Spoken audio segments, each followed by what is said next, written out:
on this lovely Tuesday night to Union Hall. Woo!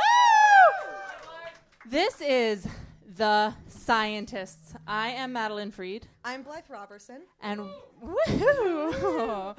And we are going to bring you through a wild, wacky adventure on our topic of the evening, which is cancer. And this show will be funny. We promise. I don't promise. Blythe promises. We've got comedians for you, so even if we're not funny, they will be very funny. So you want to just explain for a second what this show is? We're going every month, first Tuesdays here at Union Hall. We, the scientists, explain to you one single science topic. And Blythe, how are you qualified? I am not qualified. I studied English at school.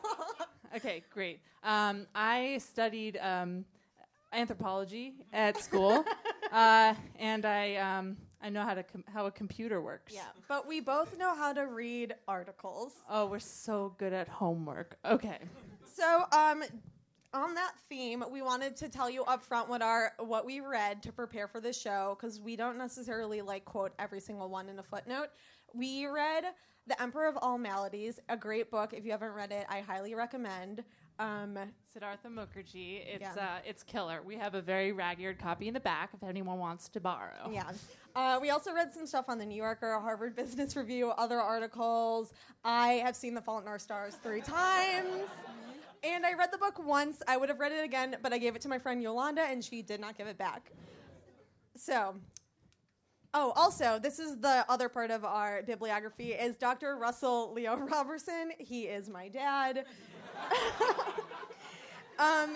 He is not a medical doctor, though he would love to trick you into thinking he is. And he does work in medical technology in a way I could not possibly begin to describe. I have no idea. So my dad has had cancer twice. He talks about it all the time. That's why he's in the bibliography. He only talks about 3 things, and it's Auburn University, the 2-player strategy game Stratego, which he's supposedly good at, and cancer. So I grew up hearing a lot about cancer, I always thought he was diagnosed with cancer 2 months after I was born. But we went to Disney World in July, 2 adults alone going to Disney World. And after 11 hours, he ran out of his old stories to tell me. So he told me a new story that he was actually diagnosed 2 months before I was born. He was being interviewed on the radio because he was running for city council. And he was just absentmindedly touching his neck, and he felt a tumor. And so he went into the doctor, was diagnosed with non-Hodgkin's lymphoma, and he apparently told his doctor, I'm 2 months away from being born. He was like, I need to live long enough to walk my daughter down the aisle. And I heard that, and I was like, he really did not look out with the right doctor, or with the right daughter, because I am never getting married. He either has to live forever, or I've ruined everything. But so we'll see how that works out. So he just he goes around the house being so let me back up. He had chemo and radiation, and he was cured. And then every year when I was growing up, he would go in and get a cancer test, and we would celebrate that in August. And then my sophomore year of high school, in September, a month after his cancer test, he had cancer again, and he could feel it. So it was in a month, it had gotten big enough from nothing to he could feel it. So he was cured again, but he's pretty sure it's going to come back and that he's going to die of cancer one day. But he's very chill about it. He's always it's I've always said, I'm going to die of choking, because he can't swallow now because of chemo. Anyways, this was supposed to be funny. Yeah, I can't promise anything. It's going to be rough. So he talks about it all the time, and an overall theme of the show is that I'm 26 and my dad has had cancer twice and he's still alive is a miracle. I could have grown up without a dad if it was even 40 years ago, and I would have never known how to do taxes. So anyways, my dad had cancer. That's that. Okay. Yeah, we just want to, we know so many people are affected. We don't want anybody to feel aggrieved after. But, so we read a lot about the history of cancer. and it's a history of fits and starts. So we're not going to tell like a very direct, step-by-step history. It's too complicated, and especially in the last 2 centuries, it's been like totally crazy. So we're going to tell you a couple different distinct stories, and also more accurately than this, it's sort of like one long period of absolutely zero, and then like a total maniacal like discovery phase in the last 150 years. So it's super exciting. Yeah. All right. So, so basically, like, the fact that we even know about cancer is because we, like, cured smallpox and invented washing our hands and started living long enough to get cancer. Yeah, as soon as we could survive childbirth and, paper cuts, then, like, lucky us, now there's cancer at the end of that. So everything gets better all the time. So it's existed on record since for 4,000 years. So we've like always had it. There are records of like breast cancer. Imhotep, my favorite Egyptian medical researcher, Renaissance man of Middle Egypt, described one very distinctly. And also it was named cancer by Hippocrates, who thought it looked like a crab. Yeah, you look like a crab one time, and then you're like cancer for the rest of your life. Yeah. So it really only started becoming a big problem once we started living long enough. Like Madelyn would have died. How would you have died in the olden days? Oh, well, I'm nearsighted, so falling. I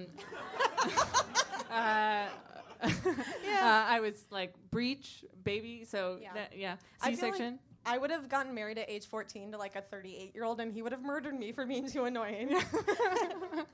So it's such a thing of like age. It's like almost exponential how much more likely you are to get cancer if you're older. So if you're a 30-year-old woman, your risk of breast cancer is 1 in 400. If you're a 70-year-old woman, it's 1 in 9. So it's really, really, really like if you get old, you might get cancer. And this is taken from The Emperor of All Maladies, which is like an older book from like 8 years ago. But in 2010, he wrote 600,000 Americans and more than 7 million people worldwide will die of cancer. And if you're in the United States, 1 in 3 women will get cancer in their life and 1 in 2 men. Get ready. Yeah. Sorry. Oh, this I put on because whenever people start talking about breast cancer, I just start subconsciously like touching my boobs. All right. So what is cancer? Just a quiet check on the stage.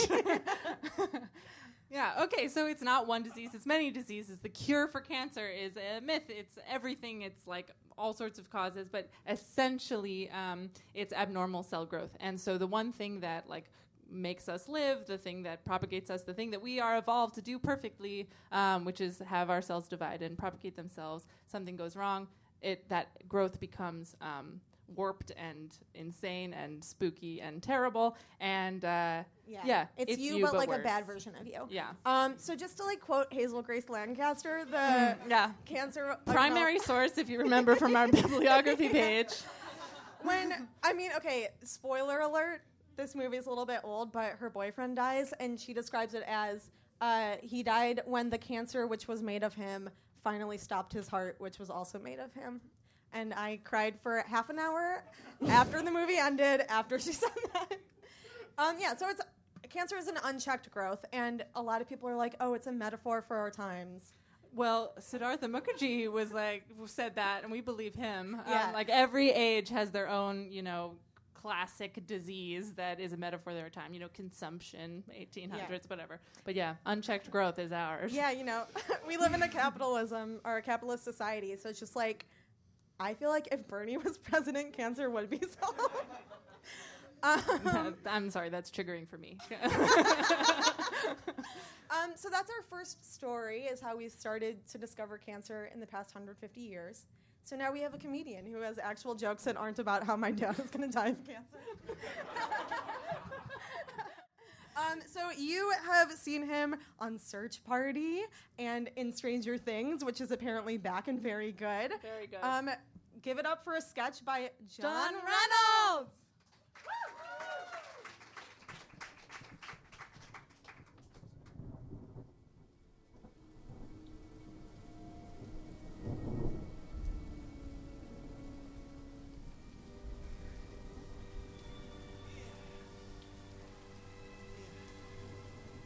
Gentlemen, hello. Welcome to the house on top of Strawberry Hill. Did you have trouble parking? Yes, Yeah, trouble parking. I did. And do you validate? No, I here, don't or- know. Sorry about that. Yeah, you had trouble parking. I had an all right time. I took a lift. Yes, took a lift. Yeah. Should have taken a lift. You're probably asking yourselves, what am I doing here? I know you don't know me, but don't know I each know other, right? you. I don't know anybody. You don't know anybody. anybody. Yes. I haven't met. You haven't met. No familiar face. Right, Yeah. but You I read- know. But I know you. Okay. Yes, Okay. I Right. know you. Yes, You read and my book? I know you. Have we met before? No. You read my book. Yes, and I know you. First of all, let me address the elephant in the room. The dry cleaner did get my apron confused with my lab coat. What? They're both yours? They're both mine, yes. This is my weekend garb. I thought you had a shift starting at 9. I know I'm very successful. I don't need to go to a shift. Okay. Jesus. Now let's start with some introductions. Please introduce yourself. I'm Dr. Bart, and I'm a lead research expert in the field of general cancer. Oh, wow. So you must really hate cancer. I really don't like it. Yeah, nice. If you read my book, you would know that. Yeah, You would totally. know Yeah, that I it was in really there. It was don't. awesome. I really don't like it. Yeah. And I'm Dr. Reggie. I'm a pediatric optometrist, but I do hate cancer. Of course. I hate this stuff. Well, I hate cancer as well. That makes Of three course, us. let me introduce myself. My name is Barth Table. What? I'm a scientist in town. And you may know me. I've cured a lot of diseases in my time. Gout, Like- smallpox, chickenpox, Smallpox. cavities. I Chicken. cured them all. Cavities. Yes, I cured cavity. Gout? I cured cavity a couple months ago. When? Couple months ago, cured cavities gone.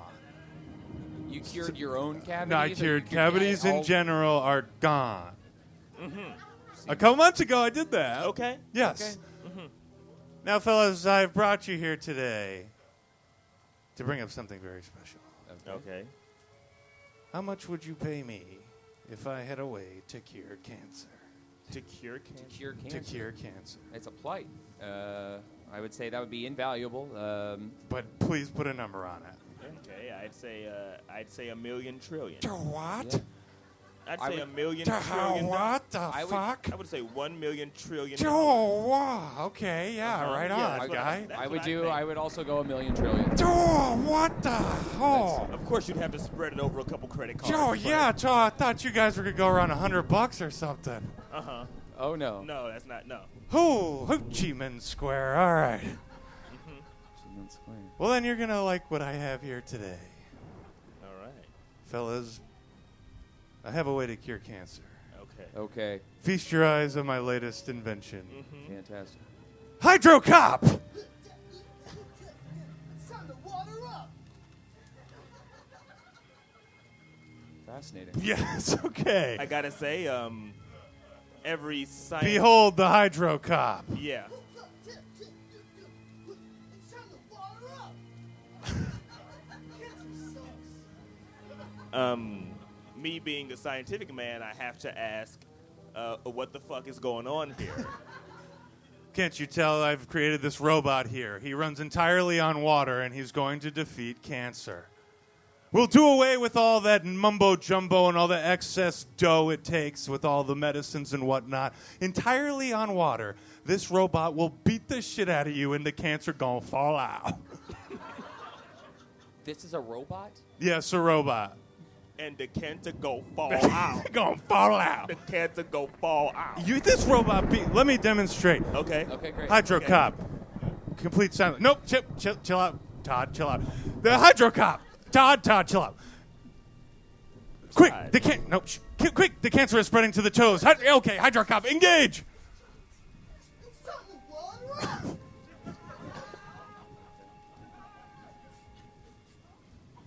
Cancer sucks ass. Wow. Okay. Word. Okay. I have word. a question. What do you think? Well, I don't see how he's demonstrated his effectiveness. You didn't see this? And they said, "What's time to water up?" You didn't see that part? Yeah, I saw that. And you think cancer ain't gonna fall out?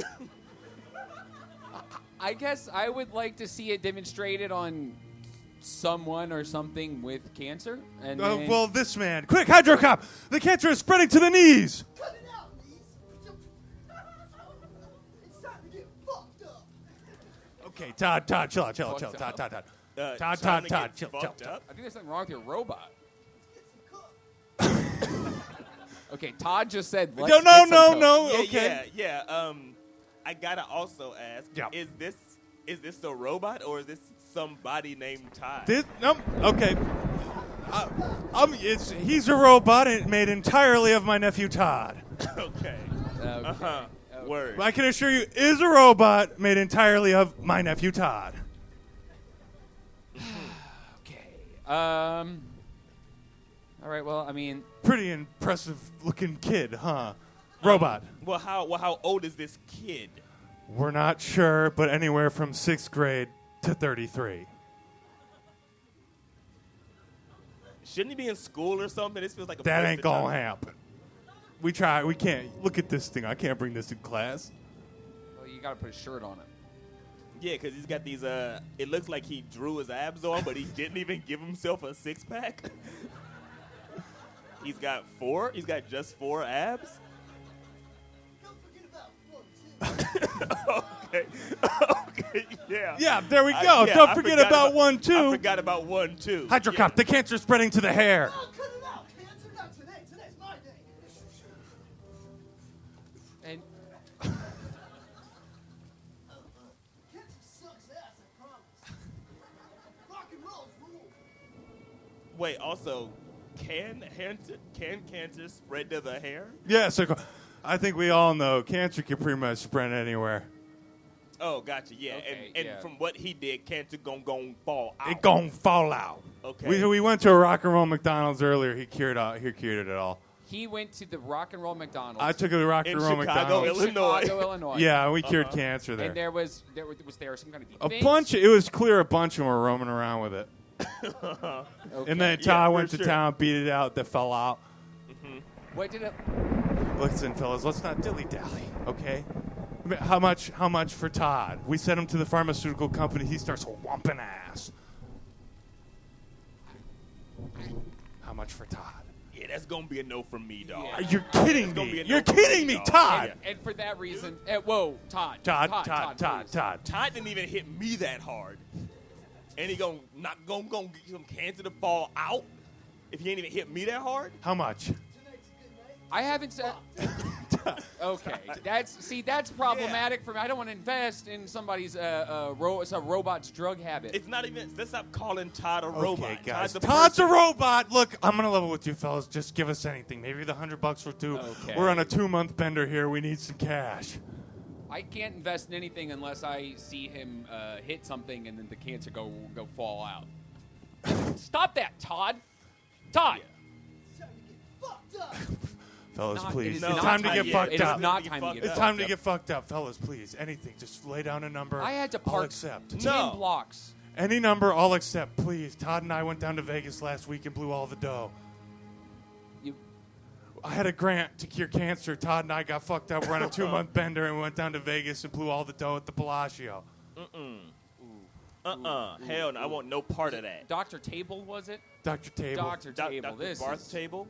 Barth Are you Table. even a real doctor? No. Or are you a short order cook? I am a short order cook, yes, but please. Uh-huh. Any number will do. How about this?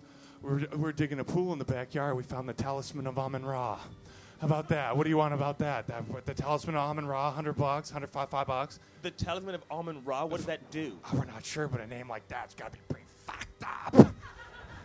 It's pretty fucked up. But any is number, pretty- $5 would do. Let's get fucked up. Why? Let's get pretty fucked up. What's up with these gloves, dog? If he's a robot, why does he need all Guys, these clothes? please, anything. We're trying to get fucked up here. What kind of drugs are you guys into? Everything.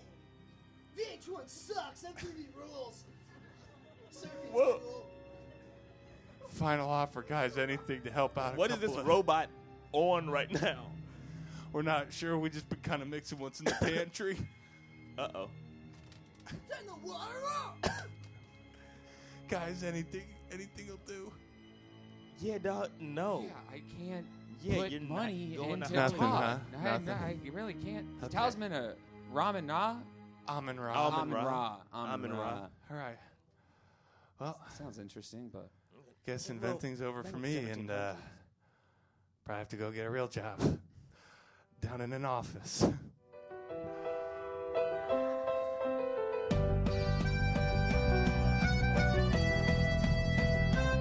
Happy Halloween, everybody.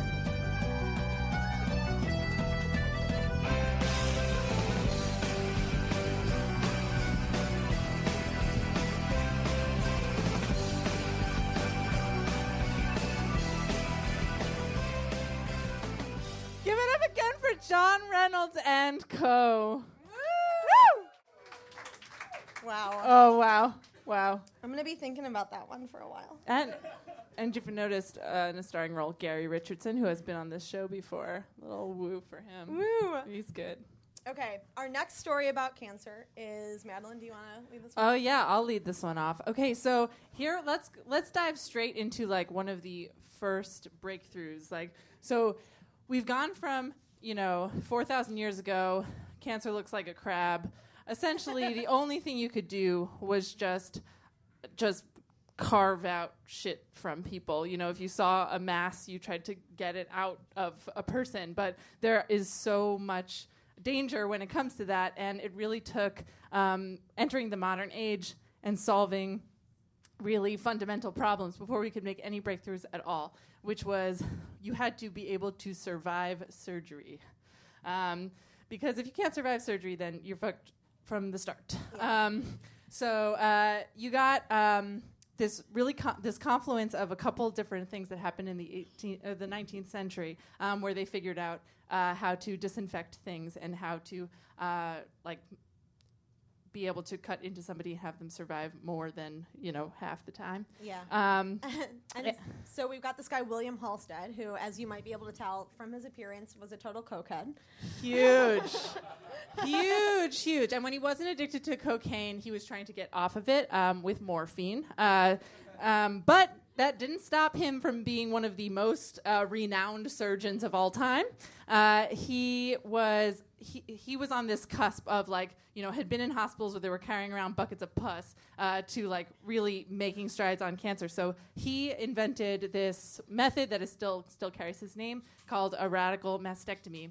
Radical in this case means root rather than righteous or extreme. So although it also is extremely righteous and extreme. So he was the first person to kind of push breast cancer, taking out a tumor and actually having it solve and have you be able to survive a little bit longer. Most people were just removing tumors and they would just come right back. And so he became so intensely focused on ridding everybody of cancer. It wasn't really the patient that he was curing. He was just trying to kill cancer at its root at any cost. And there's a lot of scientists like this in the history of cancer, people who become so insanely focused on ridding this terrifying thing out. And he was one of them. So And that's why every show on TV is about doctors. That's right. They're crazy. Yeah.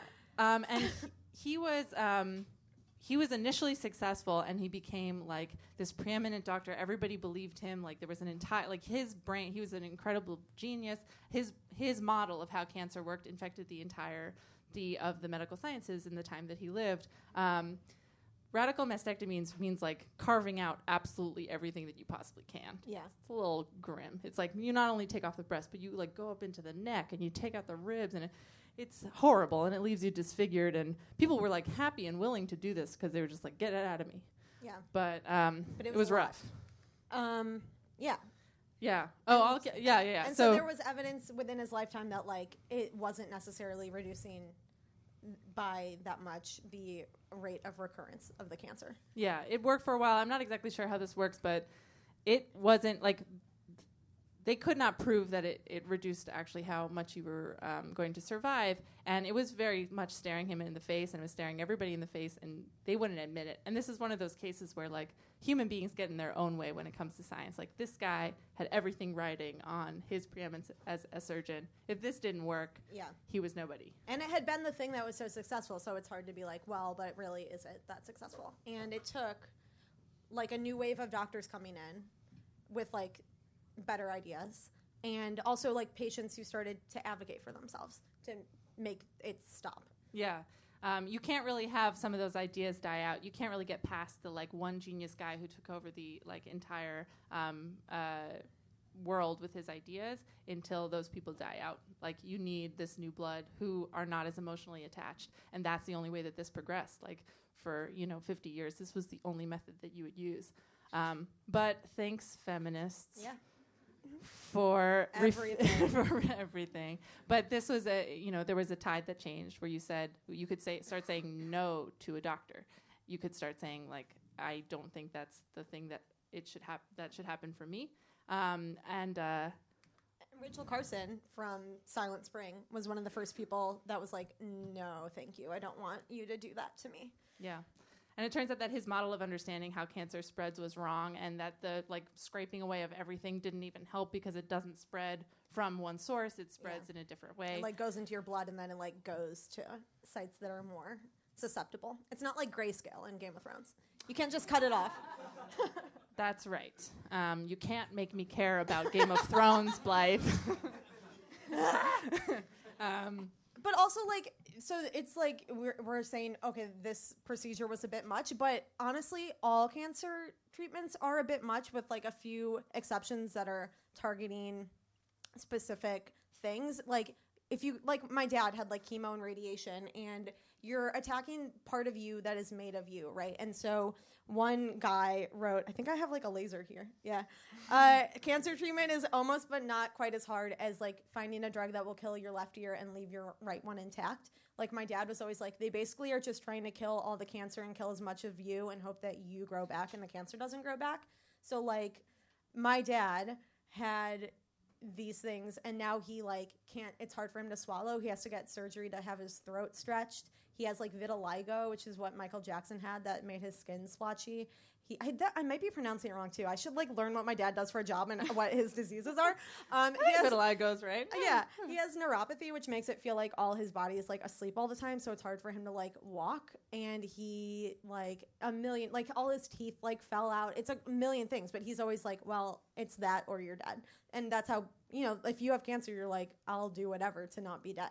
Yeah. Oh, here's my dad on the day I was born when he was going through cancer treatments. You guys have to be like, oh. Look at her. I used to be like, why does my dad look so weird? And then I was like, he was going through cancer treatments.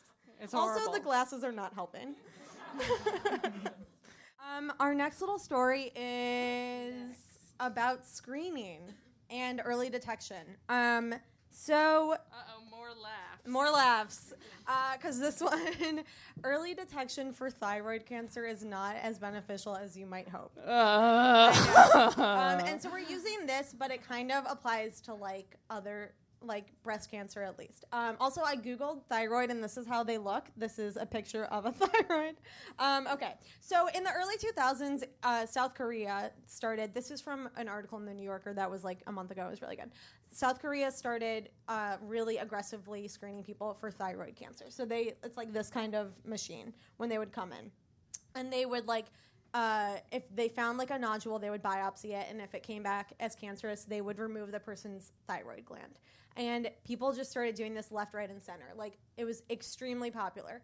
And the rate of diagnosis of thyroid cancer in South Korea, like, was multiplied by 15. It was, like, 15 times as diagnosed. And it was one of the most popular or most diagnosed cancers in South Korea. Every fact about this is a huge drag. It's a huge drag.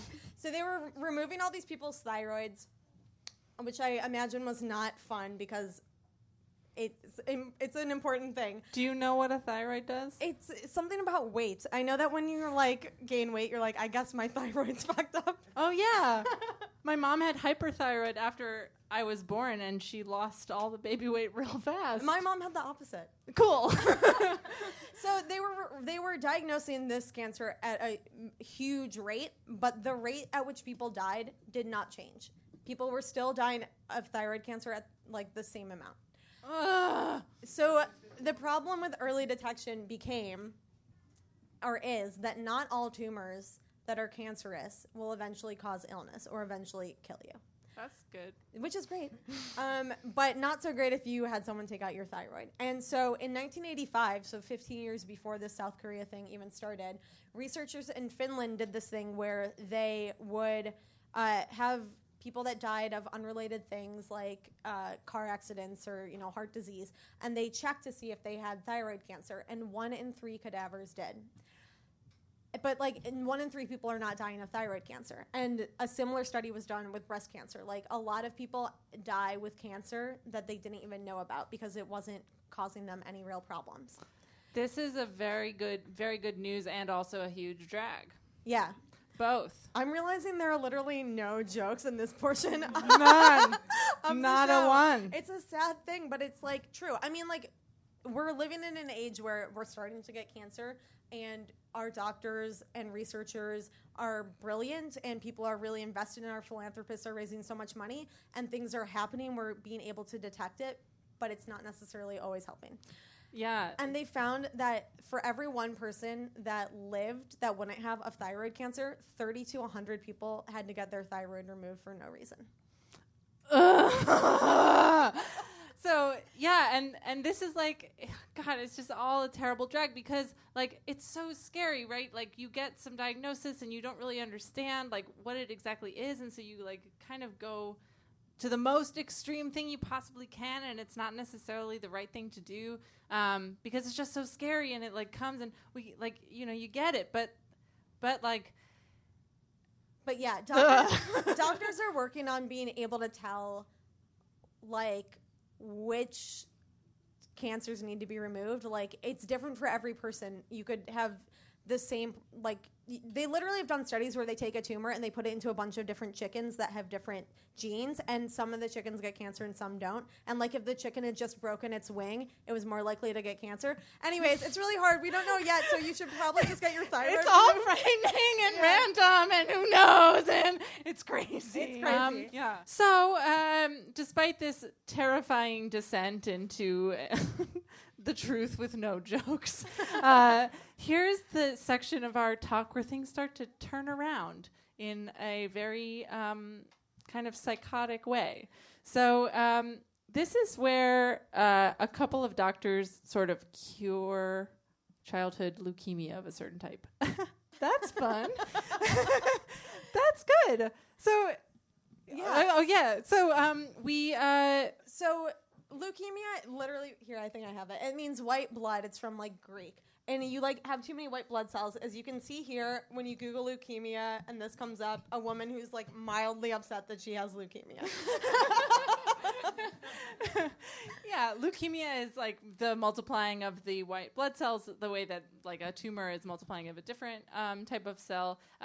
They changed it to leukemia to sound fancier. It used to be in German, and now it's in Greek. So that's cool. But yeah, this is even though the incidence is not that high of this particular kind of leukemia that this Dr. Sidney Farmer was studying, it was super important because it was the only way at the time, this was actually before Sidney Farmer's time, that you could measure it because you could take blood. And the way, you couldn't keep, surgically telling if your tumor was growing or shrinking, but you could, with leukemia, you could draw blood and see if your experiments were working, because you could measure the amount of cells that were in there. And that's critically, that's critically important for science. Science starts with counting. If you can't count it, you can't do science. Yeah, you can do experiments and see if your experiments are working and not just guess. Yeah. And this was huge because this was a horrible, horrible illness. Kids would start to feel sick and be dead extremely quickly. Yeah. And they're kids. It's horrible. Yeah, so they'd look like that and then they'd be dead. It was horrible. So Sidney Farber is this dude. Here he is with his wife, a microscope, and he So he was like in a basement, and he was like, "But what if we like started to, I don't know, test shit on leukemia?" Yeah. So he started experimenting with antifolates, which block folic acid, which is vitamin B9. 9. No, Okay. B12 is good. That's the one okay, that you good, want. good. I take vitamin doctors- B12 because my doctor left me a 2.5-minute voicemail saying that I had to. Oh, good. So I do, and I feel the same. So he's Yeah, so this was like a completely incurable cancer. These kids are coming in like, they're not droves, but like, because it was not that common of a cancer, but like one after the other, a child comes in and you cannot cure them. And there was the idea at the time that it was impossible to be cured. Yeah. And so he starts to do this, and it leads to, in 1948, a remission in one child for a month, which sounds like nothing but was huge. It was all of a sudden this thing that's incurable. Maybe there's a route to curing it. So it's like he basically started to invent chemo. Yeah. It was wild. So like something that you thought was completely immovable, you see the needle like shiver. And so then, kind of a group of psychotic doctors fueled by insanity and like a vicious hatred of childhood leukemia. Great thing to hate. They start doing these wild experiments. As children come in, they're trying to invent chemotherapy here. And you guys know chemotherapy, that sucks. But imagine experimenting with chemotherapy. So they're literally using any poison they can find, any clothing dye. They used mustard gas, like literally mustard gas, and it worked. And so they're experimenting, and you cannot can you envision how crazy these people are? Like, these children are coming in, they're going to die. Everybody in the scientific community is saying, like, please just let these children go home and die in peace, you fucking psychos. And they are instead poisoning them with several horrible poisons and seeing what happens. Yeah, and these they're trying different combinations, and it's making kids really nauseous. Like when my dad was in chemo, which at which point they knew what chemo was, they weren't experimenting. It was still torture for him to even be in a car. So these kids that are flying in to Boston to get treated are on a plane, and it's insane. Yeah, it's really bad. So people were furious. Yeah. But this is what cancer research was. Yeah, so it's okay, this one mustard gas poison didn't work, so let's try 8 all at once. Yeah. It was horrible. And so, the insane thing about cancer is, the hero of the story is, dudes in a basement poisoning kids, which, only happens on AMC. But, it's, not Joe Biden. It's, a dude in a basement. And yeah, because guess what? It worked. It worked. Yeah. And trial after trial, child after child, it failed and failed and failed, and little steps by these insane people in a basement poisoning children. They could say this cancer is no longer considered absolutely fatal. Yeah, we can in some cases cure it. And so then here's another guy, Min Chu Lee, who he found a thing that was a cancer tag, or it was something where he could tell if there was still cancer prevalent. It's a protein in blood. Yeah. And so I don't know. Normally they were treating cancer patients with chemo until their tumors weren't visible anymore. But he kept on giving his patients chemo, which remember is horrible to experience, until that cancer tag was completely gone. And people were furious with him. They were like, why are you continuing to poison these people that don't need to be poisoned until for your own stupid reasons? And he was actually fired. But that's how chemo works now. You have to keep on doing it even after your tumor isn't visible anymore, because chemo kills exponentially every time. And if you have even one cancer cell that's still present, you could have a remission. So that kind of relates to the theme of our whole show, The Scientists Overall, which is that science is real, even though Donald Trump is president, and it's working. It's real. Yeah, and human beings are crazy. We're insane. We are doing horrible things in order to maybe save one kid, and that's even the most heroic thing. Scientists do crazy, horrible things, racist, psycho things. Awful. Human beings are as cruel as we have ever been, but also sometimes we cure childhood cancer and we keep progressing forward. And if some like little tiny bit of you can be inspired that even though we're all so terrible, we also cure cancer sometimes. Yeah. Maybe that can be good. Yeah. So progress is real. Write to Scott Pruitt at the EPA and tell him.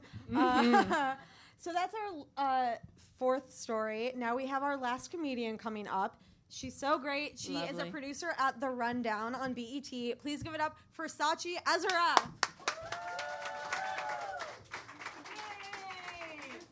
Oh, okay. I think she taught me how to do it. Just press on the right side. There's so many microphones. This one? Okay. Hi. I'm Sachi. I'm going to be honest with you guys. I misunderstood the assignment. But we're going to power through because I made a presentation. And luckily, it seems on point right now, right? Great. Why am I an expert in cancer? Because I am a cancer, you guys. Do we have any cancers in the house? Yeah, one? All the rest of them are probably still celebrating their birthdays because we love attention. You guys, we're going to learn so much about what I thought was a real science until this moment, astrology tonight. Cancer, June 22nd to July 22nd. Sign, the crab. Water sign, because that's where crabs live. Ruling planet, the moon. So some things you should know about cancers. They are like crabs, hard on the outside, soft in the middle. You know how when you order a crab, it's hard on the outside, and they give you a little hammer, and then you open it, and I can tell you guys have listened to much harder information to process tonight than this, but I didn't know I was going last and that my information would all be not pertinent to the topic. So just be cool. Okay, and the ruling planet, the moon, this explains why cancers are very moody, right? We all know this. You didn't? How dare you? That was me being moody. Okay, so here's some cancer facts that I pulled off of a meme on Tumblr. Servings per container, 1, awesome zodiac sign. Now, I did do some research. I did fact check my presentation, and it does say that under each of the 12 zodiac signs. So that's not special to cancers, that it includes 1 awesome zodiac sign. But these things, you can see with a cancer, you're going to get so many of your daily nutrients, including rebellious, tell it like it is, sweetest if treated well, and dangerous when provoked 1,000%. So do not fuck with me if you see me leaving the show. Some famous cancers. Tom Cruise. Anyone know what day he was born? It would be cool if he was born on the 4th of July, right? He was born on the 3rd of July. So, but you can tell, emotional, right? Couch jumping, excited about Katie Holmes, prone to mental instability. Okay? Famous, right? Meryl! Ah! You guys, Meryl is quintessential cancer. So emotional, so reactive, political, you know? Orange Shoe Simpson, can you say moody? You guys. So dramatic, emotional, like kind of over the top, right? It's Selena Gomez or Demi Lovato, or maybe it's Ariana Grande. It's one of those. She's a cancer. What's wrong with being confident? That's the other one. W. Emotional, right? His dad started a thing in Iraq, and then he was like, Iraq. Classic. This guy, he looks emotional, doesn't he? I'm told this is wrestler Brock Lesnar, but we're at Union Hall, so I assume you guys didn't know that either, right? Okay. Fluffy! Do you guys know Fluffy? We're at Union Hall again, so no. Okay. War criminal and rapist Julian Assange. Okay, let's skip past that one. Okay, most popular phrase. I remember when. For example, I remember when the Access Hollywood tape came out and war criminal and rapist Julian Assange just happened to have a bunch of WikiLeaks Hillary emails that coincidentally all got dumped that day. Oh, you guys aren't going to get on board with my great memory? Jesus. Okay. So this is a symbol for cancer. And now we can all I feel like I deserve a lot of sympathy because I am a Cancer, and when I was a kid, what was really popular was cancer paraphernalia or astrological paraphernalia. But I always wanted it, and then it said cancer real big on whatever I wanted to buy. And so then I was like, well, you know what? They have these symbols. So I looked into it, and I found out the symbol for it, and it's 69s. And why? Because crabs love 69. Okay, this is, I don't know how to make it play. Is it this? Oh, she's doing it from backstage. Okay, this is crabs having sex. I mean,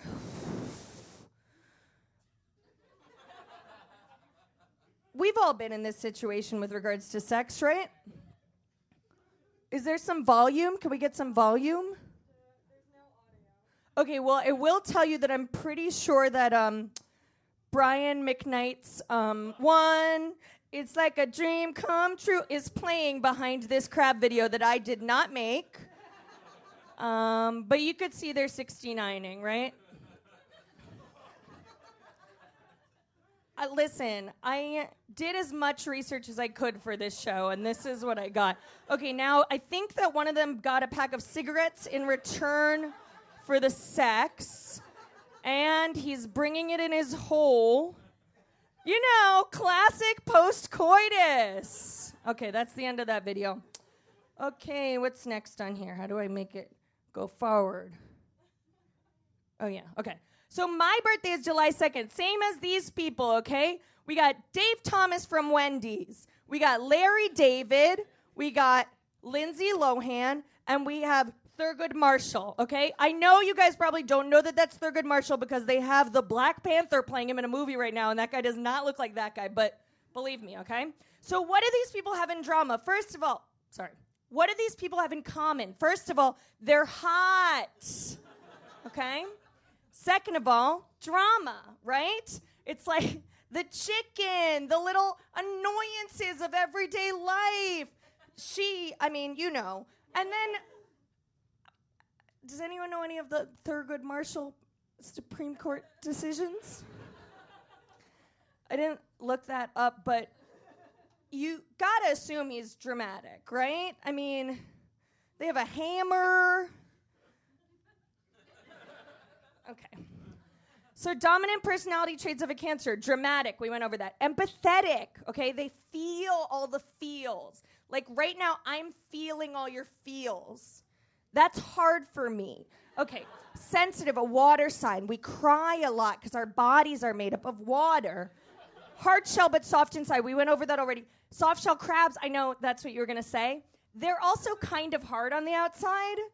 They say soft shell crabs. But they're hardish. Okay. And we love attention. Okay, top 10 reasons you're a Cancer. No. Don't look at that part. I didn't make this, okay? I know how you're in your set. Okay, we love to stay at home. Our motto is Moody Blues. Love good food. Can't hide what you're thinking. Get your feeling hurt easily. Act like the mother hen. Think you are always having fun. Love to feed people. Let me cry on your shoulder. And the number one reason you are a Cancer is you were born under the sign of a crab. And then I wrote that. I wrote it me. Because it is. Okay, me, dramatic. Wait, sorry, hold on.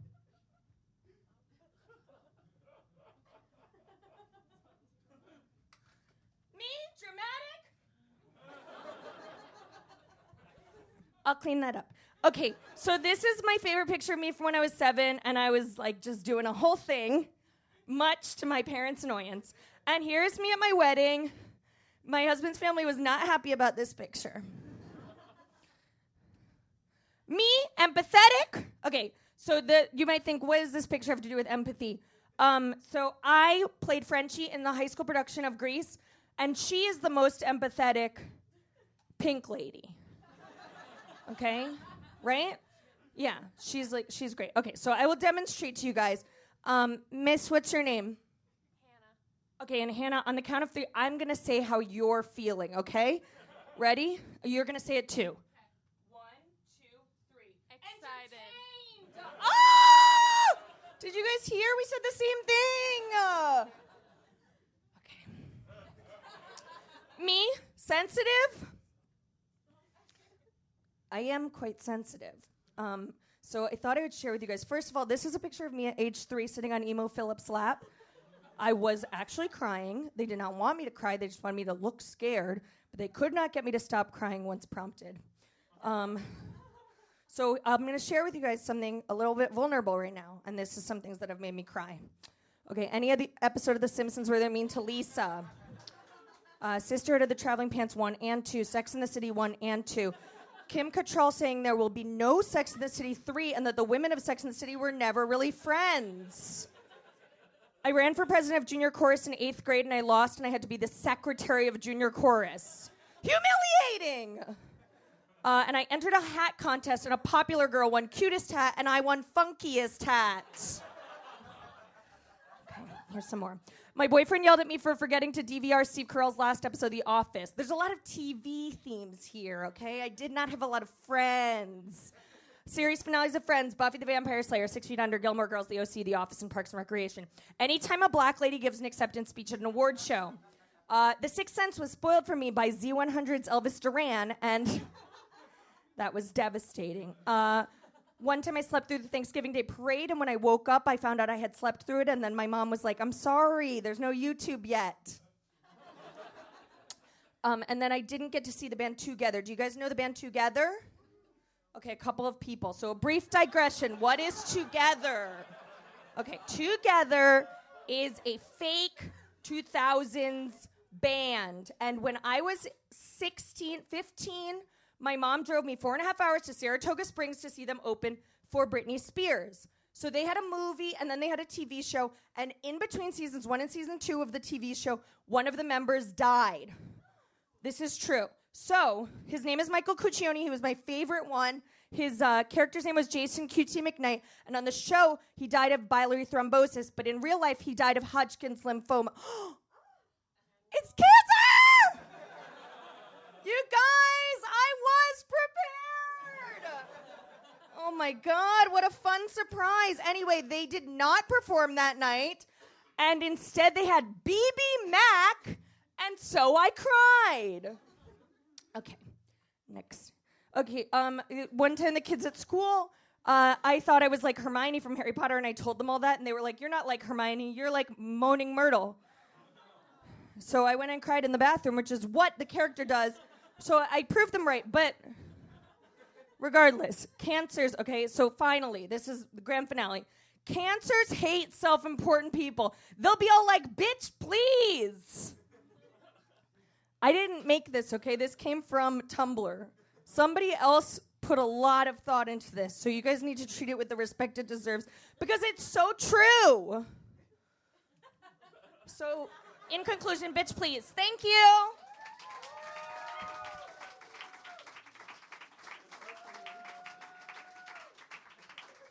Keep it going for Sachi Ezura.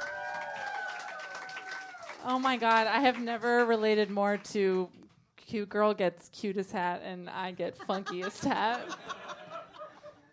Have I ever won an award that wasn't funkiest hat?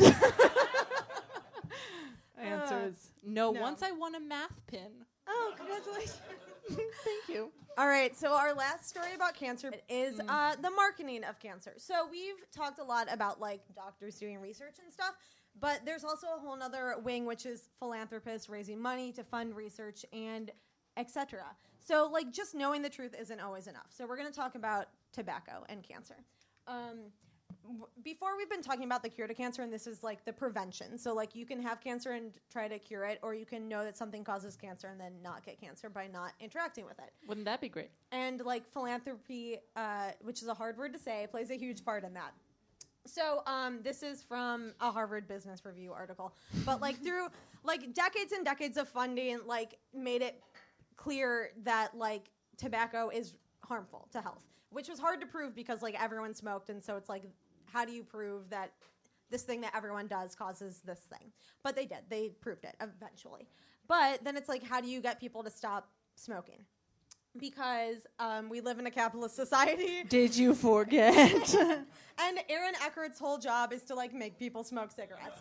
So like this is where like having money behind you comes in. So it was hard to get people just to smoke or to quit smoking because it's addictive. So it was people like tried to focus on tobacco control and also reframing smoking as an addiction, because then you can like have the nicotine patch and like nicotine gum and stuff like that.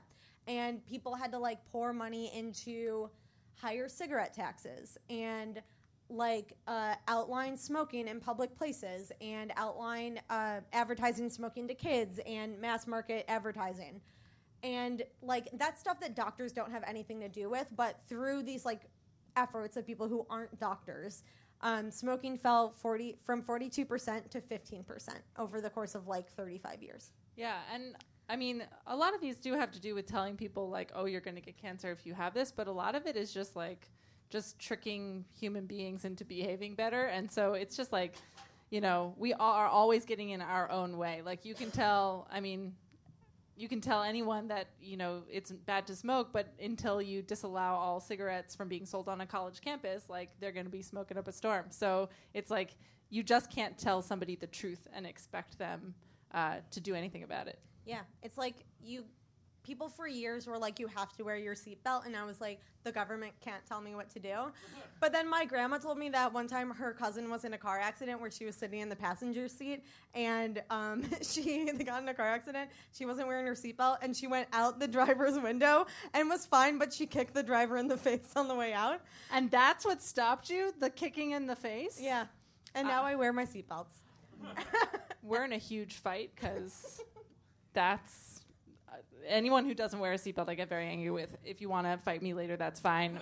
My nickname is Safety Witch. Fuck you. Whatever. Let's go on. But like, all right, so the theme of the whole show, I guess, is like none of this really helps you if you individually are a person who is struggling with cancer or who loves someone who is struggling with cancer. Yeah, all those individual like children who we talked about in the, you know, sort of inspiring story about poisoning them in basements, like each one of those children, like it doesn't help those kids to say like, well, we're getting better like in a grand like major scale, but if like and like none of these facts can really like save you from the pain and suffering that you will no doubt go through in your life. I'm so sorry to break that news to you. But as a whole, as a like major pattern, we are somehow like insanely getting better at this. Thank you guys so much for coming. Have a great Tuesday. We'll see you in November and sometime. And we love you. Good night. Good night. Houston, 20 seconds to LOS TDRS. Roger, nice to be in orbit. The Scientists is held monthly at Union Hall in Brooklyn, New York. Hosts were Blythe Roberson and Madelyn Freed. Live sound and recording by Dave Polk. Produced and edited by Shannon Manning for Good Orbit.